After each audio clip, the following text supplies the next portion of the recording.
Thompson Show. Well, look who joined the party. He's America's voice of freedom. There's that Thompson. He's always bad-mouthing us. Well, then stop putting the government above the people. We don't need you. Listen up, fools. When I'm talking to you, I'm not just flapping my lips for exercise. I got something to say. I don't watch this stuff on TV because I don't want to see it. You and I have a rendezvous with destiny. You think I want to fight with these guys? One of these days, pow, right in the kisser. And now, Burnie Thompson. You're going to the moon.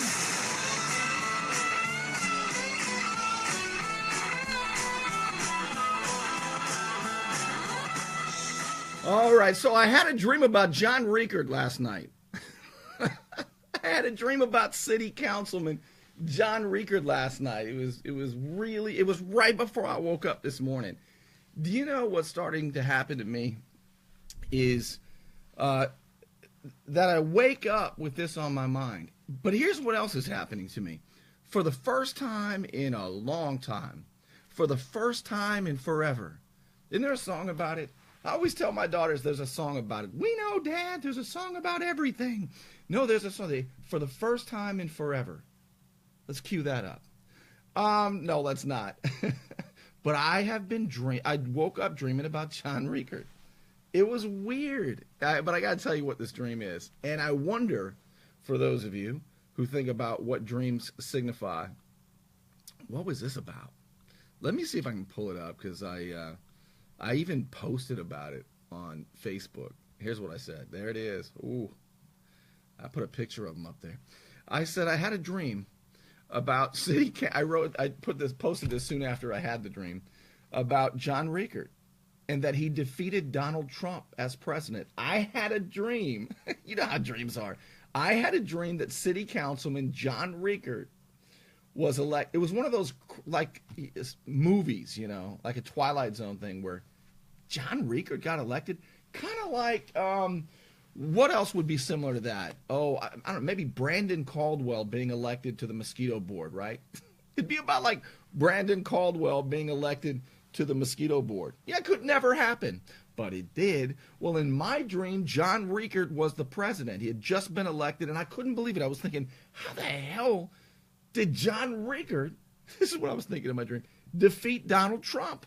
And I thought maybe because his name came above Trump, you know, R and T, that had to be it. This is what I was thinking about.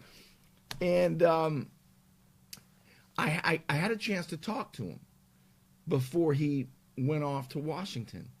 And it was just he and I in a hallway. And I was pleading with him.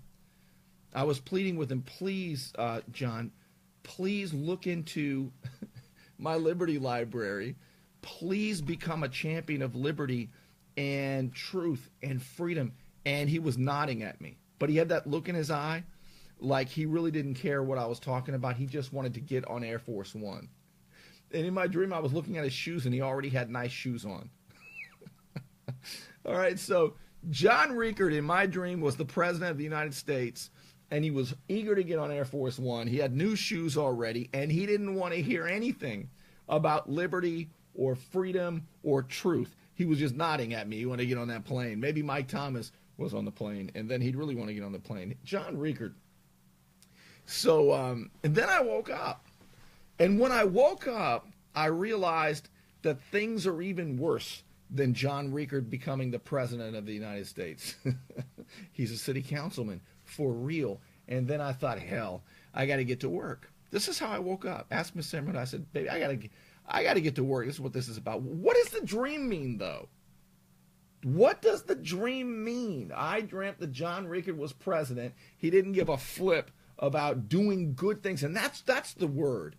That's the way I was wording it in my dream. John, you have a chance. You have this opportunity to do good. You can do something good for people and for freedom. You can matter, man. And all he wanted to do was get on that plane and get those new shoes. And it does remind me of what Politburo Rickard, which is the nickname I've sort of been thinking about today, because he views the city council as a Politburo. They want to tell businesses who can do what, how much they can have, when they can do it, and so on and so forth. That's what the friggin' Politburo did in the Soviet Union. That's what it reminds me of. So anyway, it was just a frustrating feeling.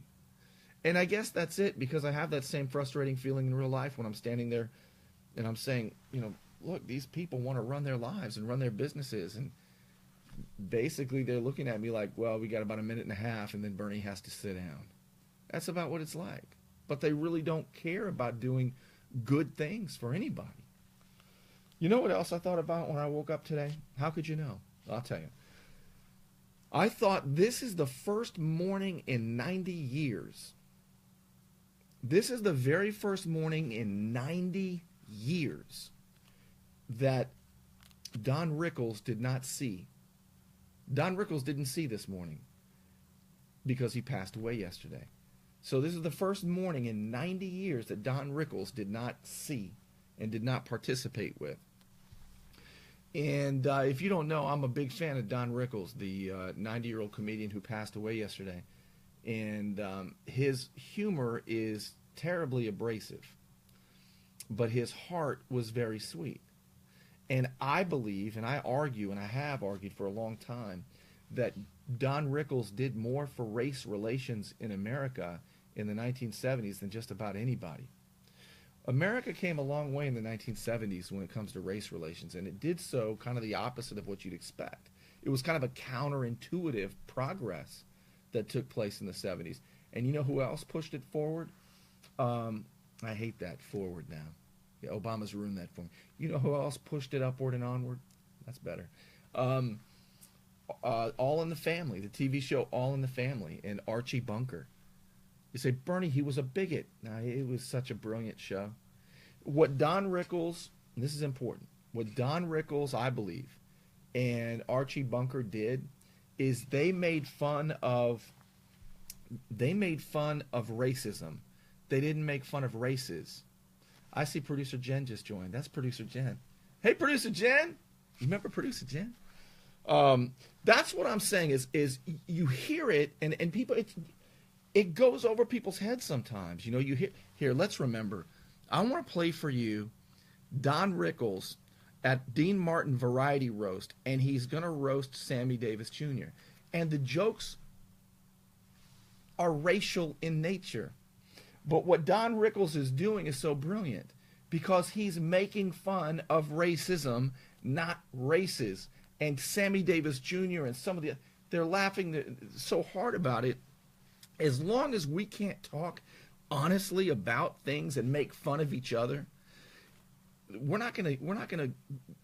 Do you think race relations are better today or worse today than they used to be?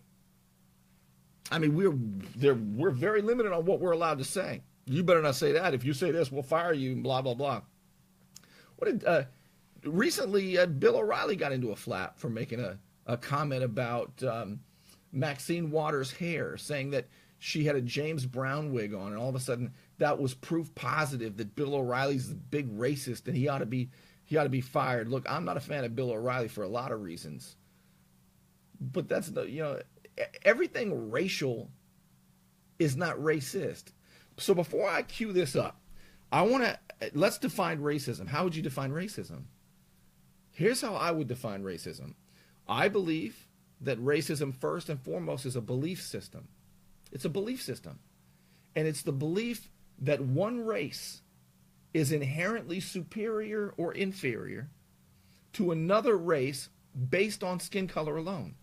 So this person, by virtue of being white, is inherently is superior than this person because this person's skin color is a different color. That's racism. But joking about white people can't dance or Asians don't drive well, so on and so forth, that's not racism. Everything racial is not racist, is what I'm trying to say. And if we do that, we're watering down a very important word. We're watering down a very important concept. If everything is racist, then what? Nothing is racist. And what I'm telling you is in the 1970s, words didn't hit our ears the way they hit our ears today. And we wouldn't be where we are today without the people who came before us. I'm going to play this for you. And it's abrasive. But at the end of at the end of most of Don Rickles' stand-up acts, he tells people what a wonderful person it is and how he thanks the audience for letting him be there. He says he only makes fun of people who are big, and so just listen to this. It's a little Don Rickles, I don't know, tribute maybe to one of my favorite performers ever, Sammy Davis Jr. And here you go. I wish you wouldn't touch me, Sammy. You people rust. It's a wonderful trait to be able to, this wonderful black man. Sam, I kid you, we know each other a lot of years, really. And I love the black people. We need you people, I swear, because no Jew's going to make up a train.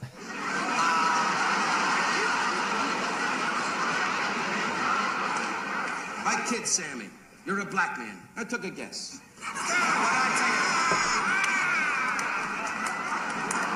If you ain't black, you fell into a bucket of M&Ms, I'll tell you that. To you, my good friend Freddie Prince, who's your buddy, and we need the Puerto Rican people, I quote the words of a great Puerto Rican, Manuel Hatesis, who said to me in New York, "You want more coffee?"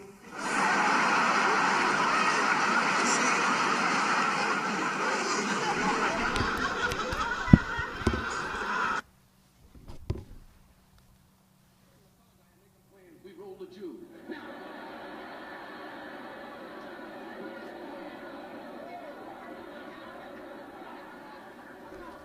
Kid, though. Look at this wonderful day. It's Frank Caution, his whole life is Burt Lancaster. Joey Bishop, who passed away and wasn't told about it. Will Chamberlain, I say from the bottom of my heart, you can move into my neighborhood anytime you want. Black giant. Can you imagine this guy standing in front of the peas? Hey, anybody want to eat those peas? I'll tell you, eat them peas. Oh. I kid you, Will, then why? Because you could hurt me.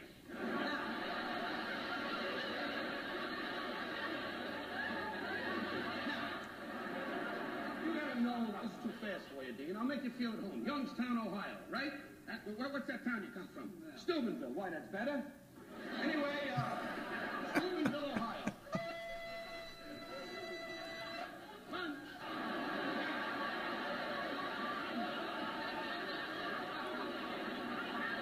Milton Berle, my idol since I'm a kid. But now, Milton, I say this from my heart. Show business in your life, thyself be thee, with your new book. Love thee and know thyself, Milton. He's old, he understands.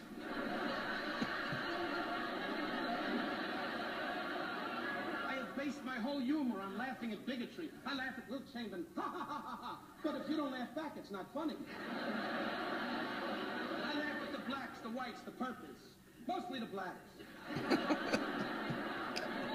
Remember the words of George Foreman, who said after the Muhammad Ali fight, was that down?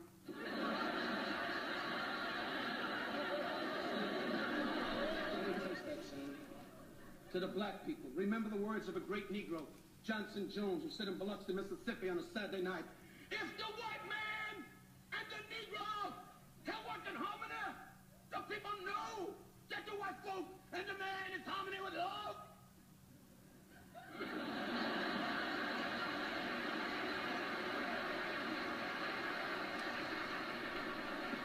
Man is now in a state hospital. We laugh. Why do we laugh? Black and white. Because we must laugh. That's right. Look who became the priest.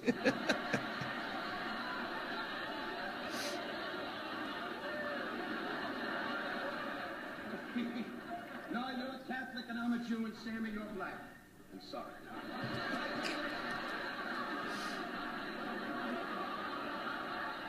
Remember the words of a great Negro. I say that honestly. All peoples are alike. We are all working. You live in my neighborhood. I'll live in yours. Right, Sam? Right. Are you crazy?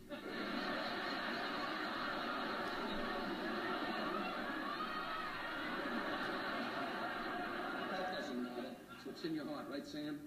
Be proud. Brothers, we kiss, we hug. Any black on my lips?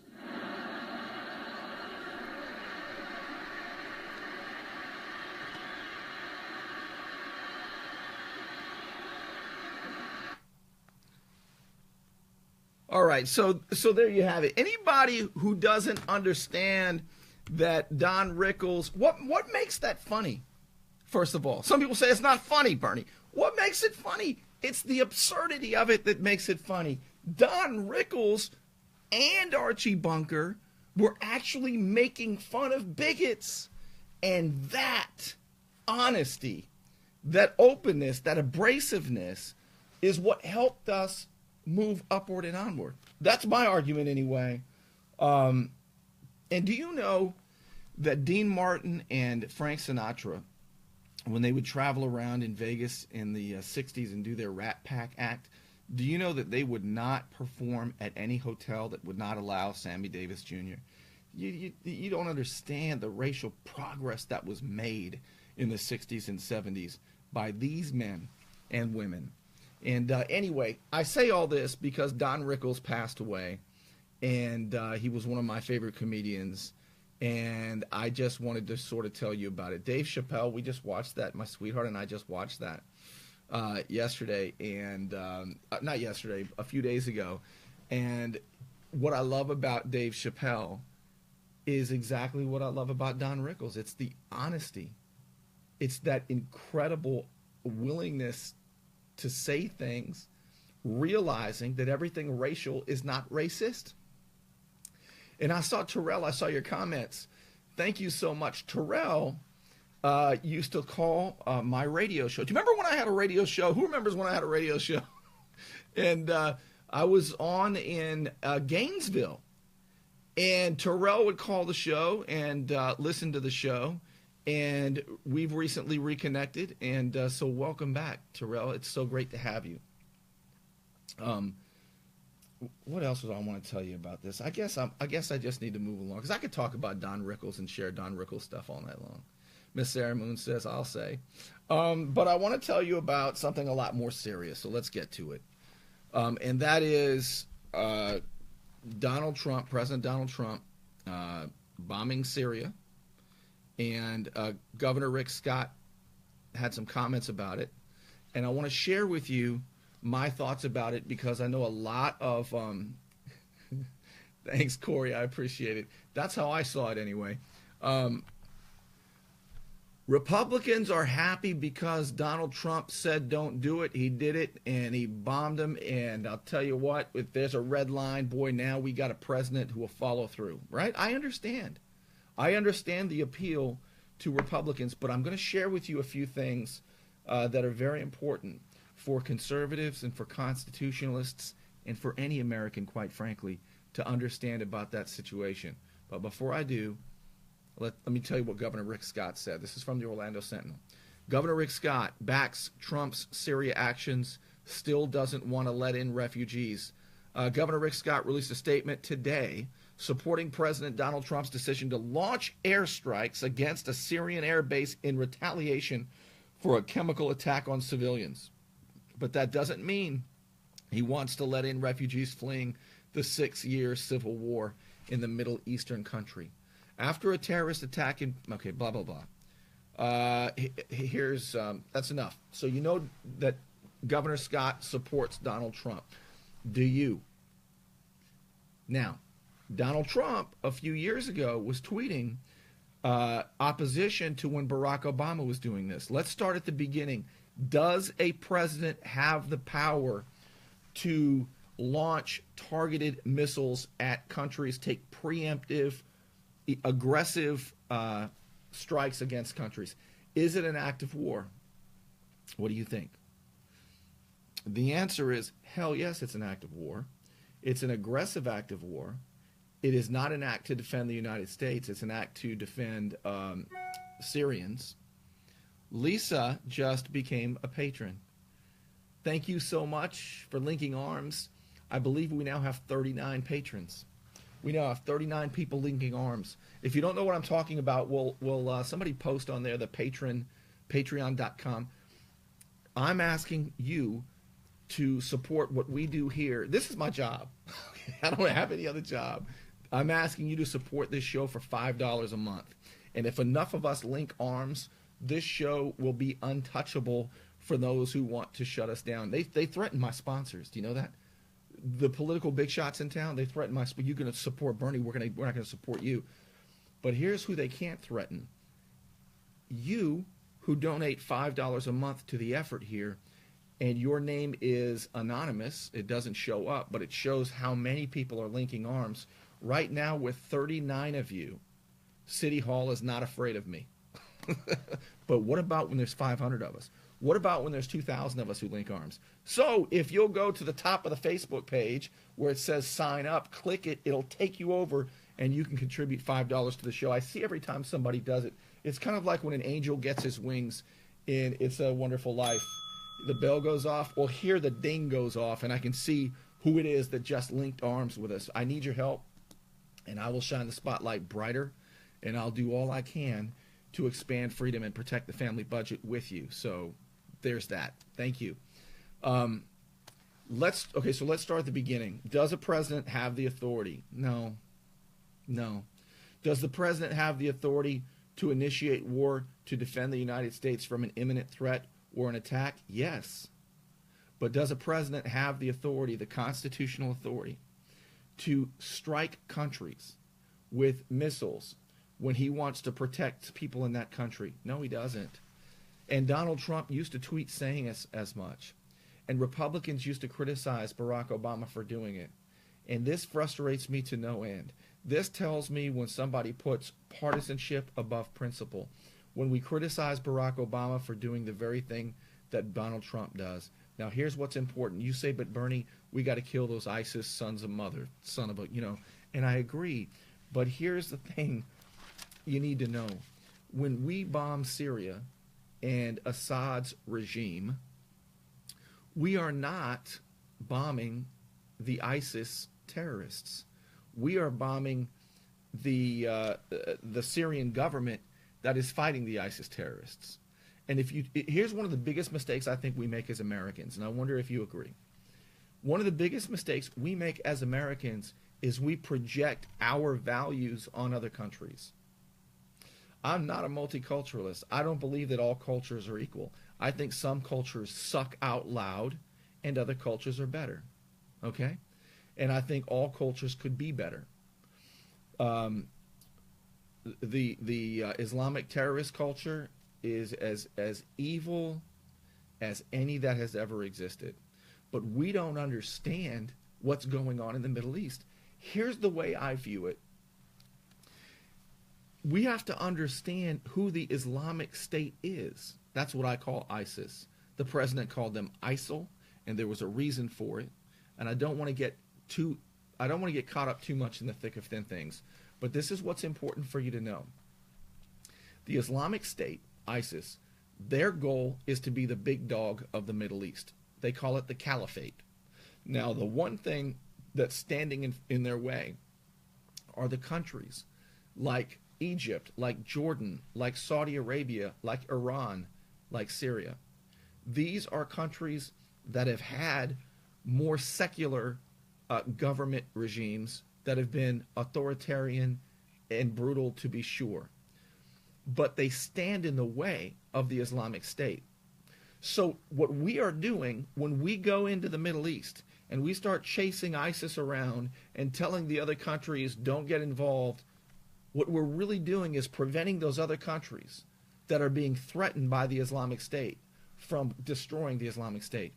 If you really wanted ISIS to be decimated, we wouldn't have to do it. We get out.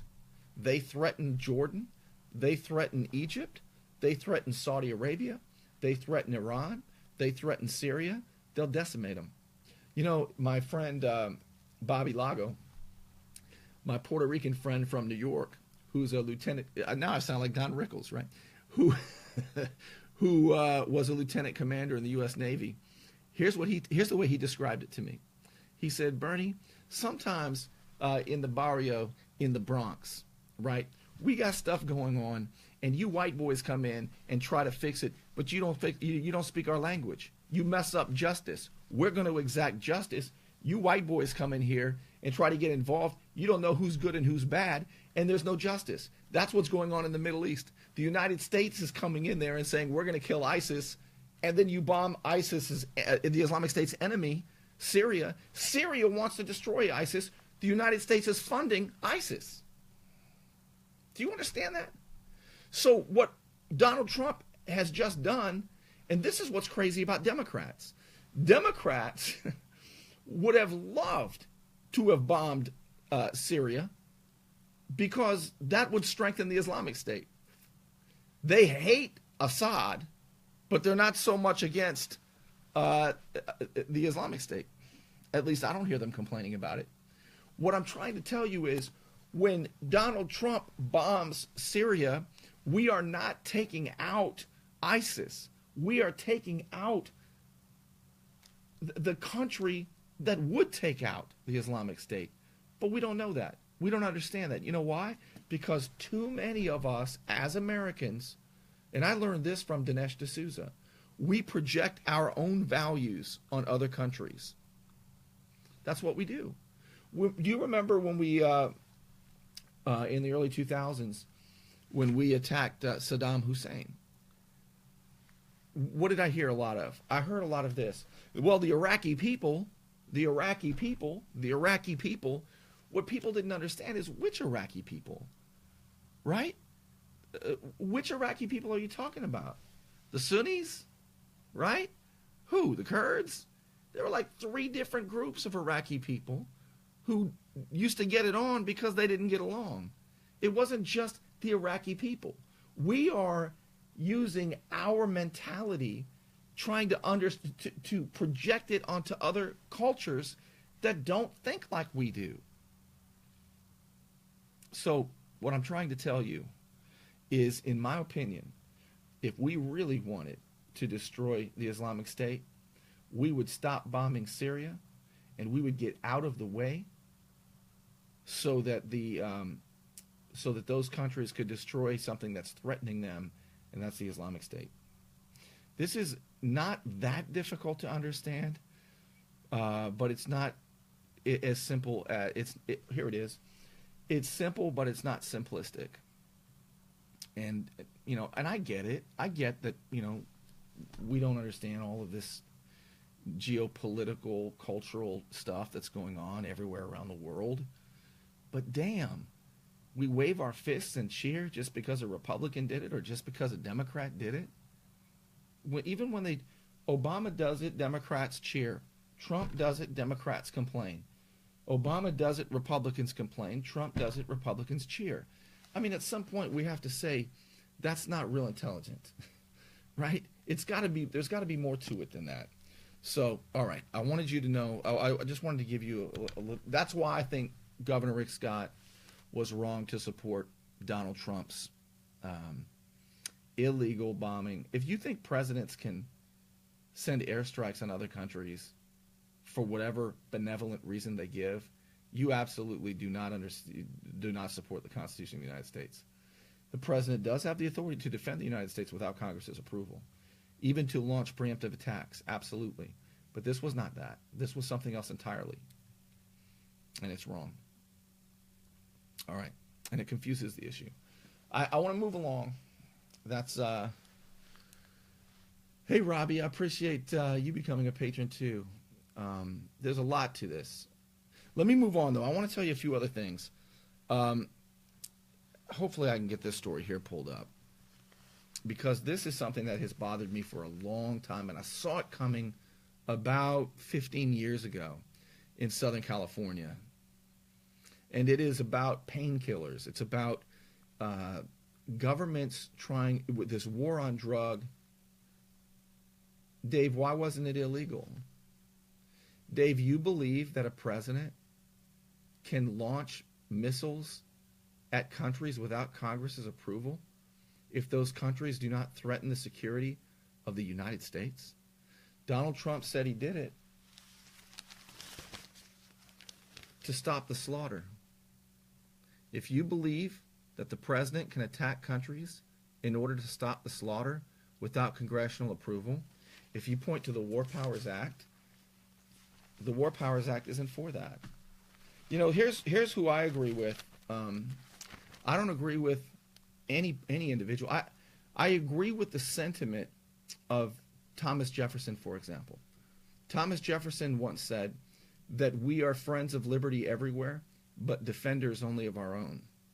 George Washington famously warned us about foreign entanglements. And, you know, I'm not trying to change your mind. I know I'm not going to do that. And it doesn't bother me that I don't do that. But I will tell you that if you believe that Donald Trump has the authority to bomb countries for reasons of benevolence, then you also believe Barack Obama has that power. I don't believe any man, Republican or Democrat, has the authority vested in him by the people of the United States through Congress and through the Constitution to bomb any countries for reasons of benevolence that they state. And it really screws up. If you support Donald Trump bombing Syria, then you basically are supporting strengthening the Islamic State. You do not understand the relationship of the Islamic State. We're not bombing the ragheads. And understand what I'm saying. It's sort of the Don Rickles thing. I am not calling Muslims ragheads, but I am saying that there is a part of the United States that think that way. As long as we bomb one of those, Blankistans, then we're getting the bad guys. Not necessarily. It is much more in depth than that. All I'm suggesting is that we read a book or two and we don't just support Republicans or Democrats, but we be Americans first, and we understand what the authority of the president is and the consequences that come. The consequences that come with us doing this willy-nilly. And with a president today who said it was wrong yesterday. It was wrong yesterday, but it's right today. That makes no sense. And I have to move on. But I'm having issues with the story I want to talk about. Let's see if I can, if you'll bear with me, let me see if I can get it. I want to talk with you about the war on drugs and how the war on drugs has really hurt patients, and specifically patients in pain. Let's see if I can find this story again. If you'll bear with me, I'll see if I can find this. I'm looking at, here it is. Hopefully it pulls up. I'm looking at Safety Review. Safety Review is sort of like the Drudge Report for Florida. Listen to this. The House, and this is Speaker Corcoran, who I like, okays a 5-day limit on initial painkiller prescriptions. I'm not talking about heroin. I'm talking about Oxycontin. I'm talking about painkillers, medicine prescribed by doctors. You say, but Bernie, there's a lot of people who abuse it. Listen, I'm going to tell you, this is what I call the setup. Those of you who have been with me long enough understand what the setup is. The setup is when government uses other people's bad behavior to control the rest of us. Because some people abuse painkillers does not justify the government getting between me and my doctor, or you and your doctor. Because this cat thought it was a good idea to take 32 Vicodin and never wake up is a tragedy for sure, but it has nothing to do with me. And any politician who says they have to protect me from doing what that knucklehead did is wrong. And I'm going to tell you something else. It's cruel. The war on drugs is cruel to the rest of us. It's never okay for the government to use other people's bad behavior to control us. That is the setup. And again, this is the whole Republican-Democrat fight. I'm a Republican. I got my R. See my R? That's a Democrat over there. Therefore, when you think it's okay for Obama to come between a patient and a doctor, I oppose you. But damn if you don't support it when it's in this case. Well, we got to make sure that this stuff doesn't fall into the wrong hands. You'll never make sure of it. As a matter of fact, the more government gets involved, the more people who hurt. And in this case, literally. The bill is meant, wow, this is from the Ocala Star Banner, and there's a grammar error in the very first sentence. This bill is mean to help combat widespread problems. What they meant to say is this bill is meant. So remember I said anytime we study public policy, one of the first things we need to do is ask, what problem are they seeking to solve? No, what's the problem they're seeking to solve? The story does a good job with announcing that right off the top. The bill is meant to help combat widespread problems with opioid overdoses. Amid a debate about putting restrictions on physicians, you think about that. The House, here's where I disagree with the House of Representatives. You've heard me for the last several weeks tell you all the things I agree with about the House of Representatives. Here's one where I disagree with them. Amid a debate about how putting restrictions on physicians, immediately my blood pressure goes up. The House has approved a bill that would place a 5-day limit on initial prescriptions for pain medicine. House members voted 93 to 22 on Wednesday to pass the bill, HB 557, sponsored by Representative Nicholas Duran, Democrat out of Miami. The bill, which would include changes related to the state's prescription drug monitoring program. One of the first things, that's right, Pam, one of the first things when Governor Scott got elected that I asked him to do, and he promised me he would. He used to come on the show and we used to talk about it all the time. I said, and he said, Bernie, I will never, that's what he used to say. And he said it on the radio during the interviews. He said, I'll never support monitoring patients. It doesn't work and it's wrong. That was his very first flip-flop, is he ended up supporting the government monitoring our prescriptions that we get from our doctors. All right, but it drew debate from Representative Julio Gonzalez, a Venice Republican who is an orthopedic surgeon. Gonzalez said he opposes the bill because it's offensive to being a physician. He said the bill would regulate physicians who are acting in good faith and keep them from providing care that patients need. But supporter Carlos Guillermo Smith, Democrat Orlando, called the opposition misguided because of widespread problems with opioid overdoses. Because some people are reckless and irresponsible, the government has to control you. That's what they're arguing. I call it the setup. Duran said physicians would be able to write lengthier prescriptions after the initial 5-day surplus. All right. Now, I'm going to tell you a story. I have a friend who's a doctor, and about 5 or 6 years ago, he told me a story. He said he was seeing many patients. God, this is so infuriating. And I think 2 or 3 DEA agents, drug enforcement agents, came in, and they started rifling through his files. They started making copies of files. They said, we want to make sure that you're prescribing only what you're allowed to prescribe. So here you have politicians and bureaucrats telling doctors, love you, but just bomb the out of them, send a message, use chemical weapons, we'll turn you into glass. Who, Daniel, turned who into glass? Who used the chemical weapons? Was it Assad? Or was it the Islamic State? Do you know? How do you know? Are you sure?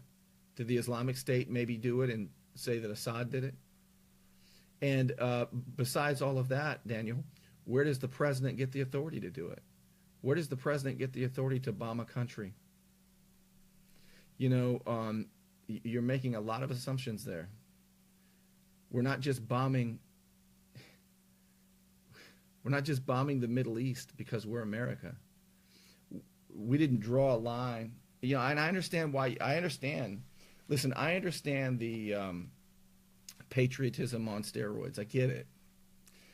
It's, you know, Obama drew a red line, and then, you know, it became a pink line. I get it. I'm with you.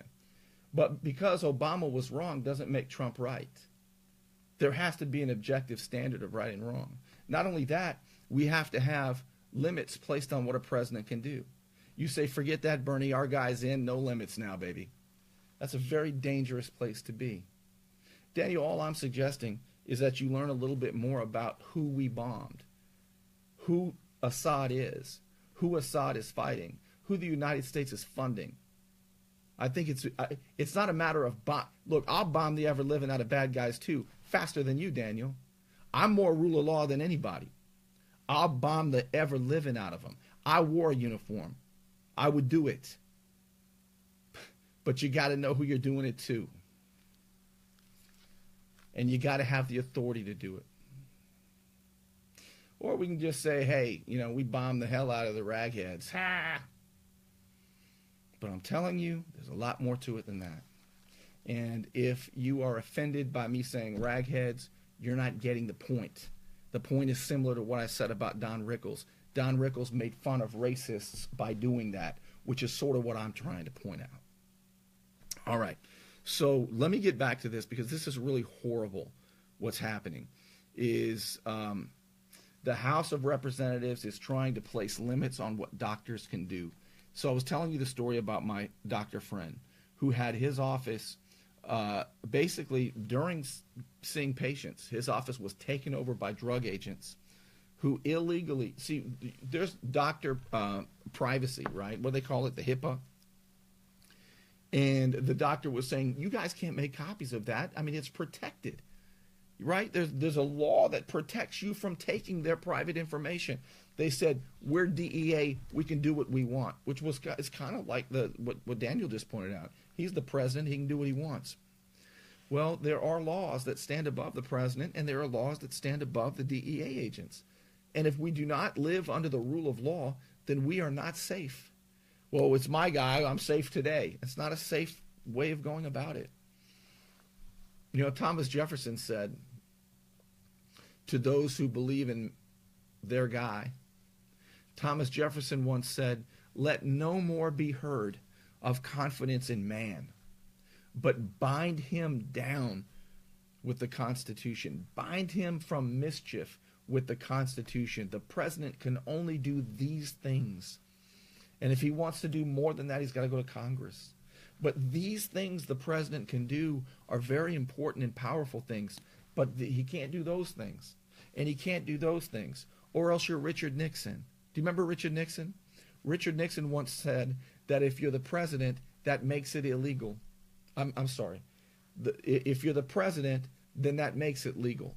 The president, he said, you don't believe me? Watch this. I'm going to show you something.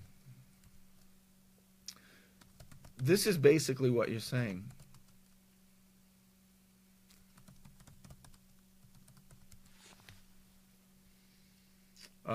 What he says, it's not illegal. That's what it is.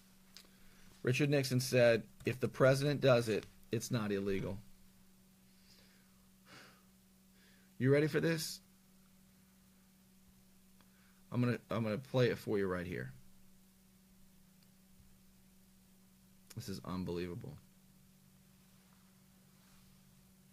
That means that it is not illegal. Listen to this. Or when the president does it, that means that it is not illegal. Did you hear that?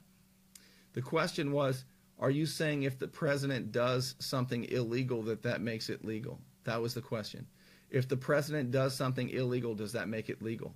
And Richard Nixon's answer was, or when the president does it, that means that it is not illegal. Either the president is the boss of the world, or the president has to honor his oath to the Constitution. And I'm telling you, I fall in the category of the latter. Those who say that Trump can do what he wants to do because he's the president now. See, my biggest problem with, and I like a lot of things he's done, quite frankly. I like the things he's done more than I like the things he's said. However, I disagree with what he just did.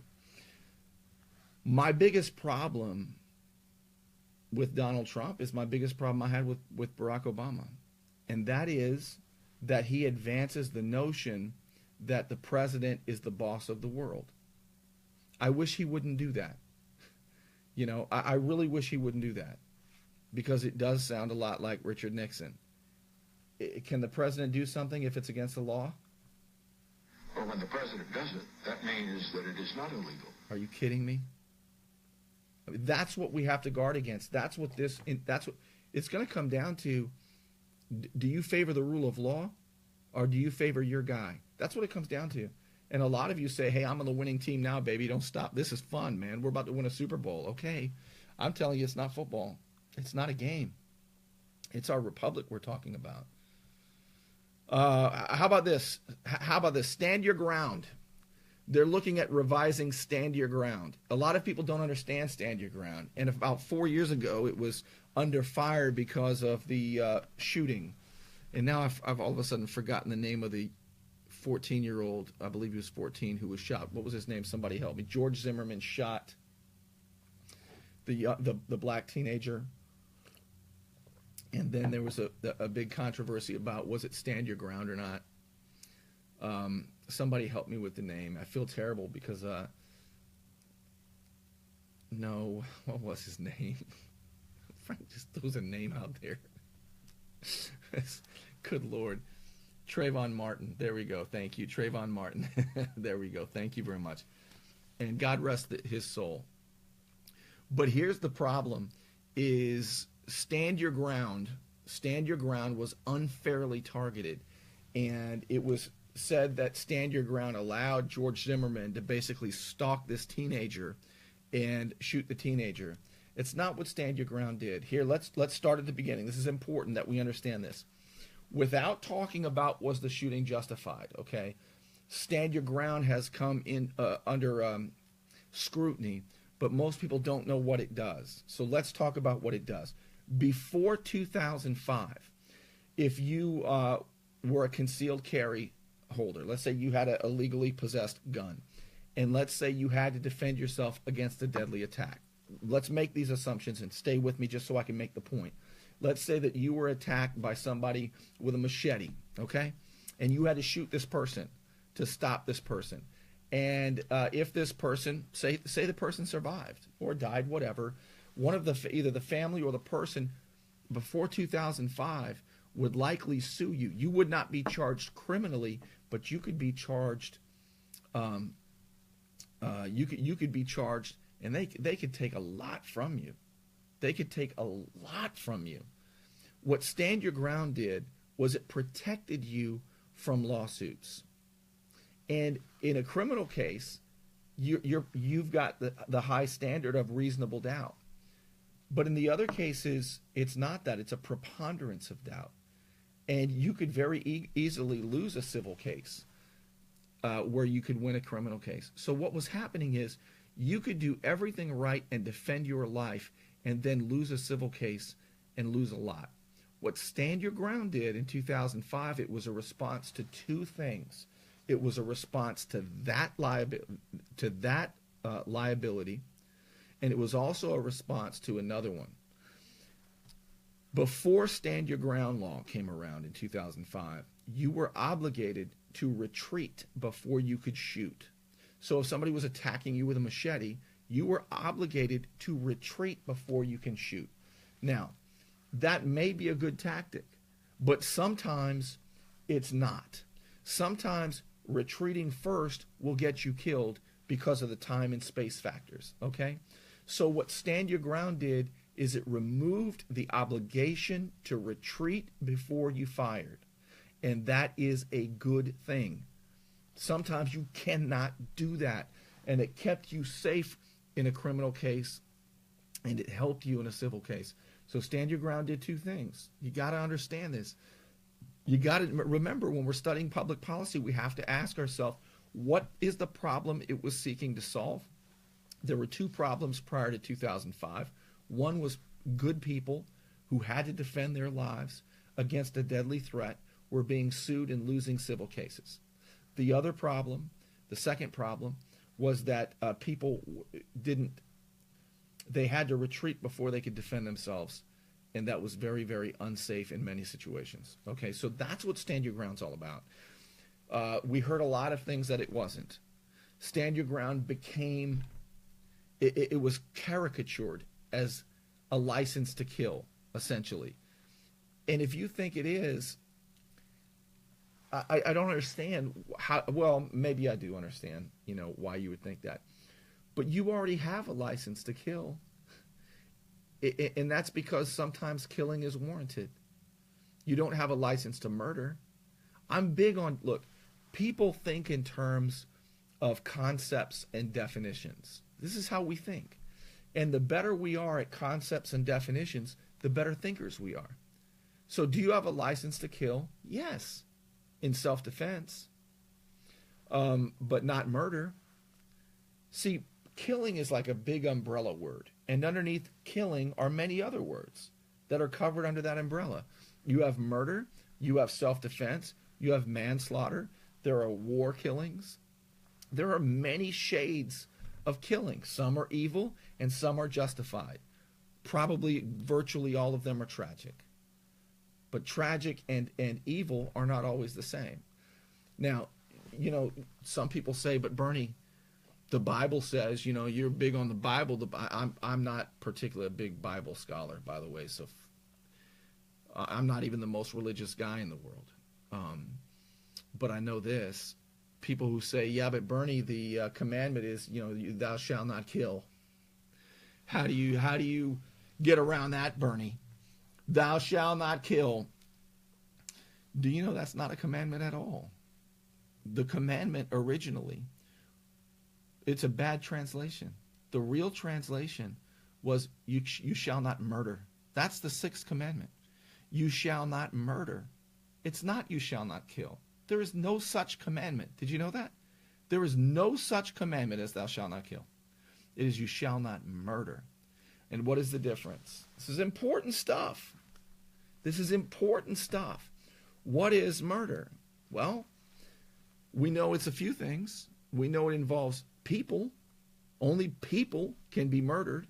When a lion kills another lion, it's not murder, right? When, you know, so on, so forth. But when a person is killed, when a human is killed, it might be murder if the following circumstances exist. If there is malice aforethought,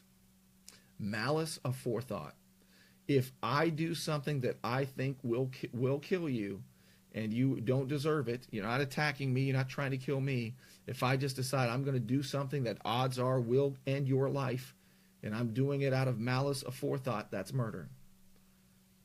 How about 2 guys in a bar getting a fight? One guy hits another guy as hard as he can. If you punch a guy and you know, you've done it many times, the guy doesn't die, you don't have malice aforethought, it's something else. It's manslaughter, but it's not murder. Murder means you're going to stab somebody in the neck and you're going to try to end their life.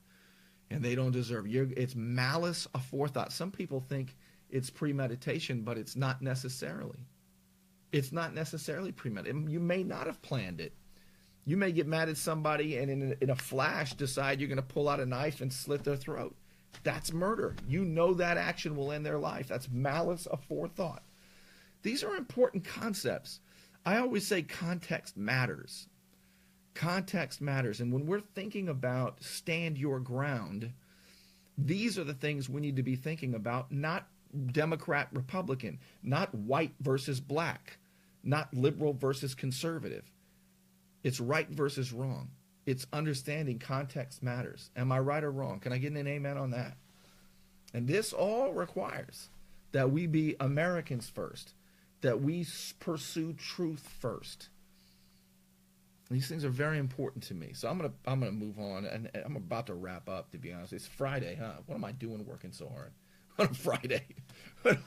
Am I crazy? Hey, by the way, I think we only got one person linked arms with us tonight. But I want to give you the chance to support the show. I'm asking you, if you like what I do, to please support the cause. I'm asking you to donate $5 a month, just $5, at least $5.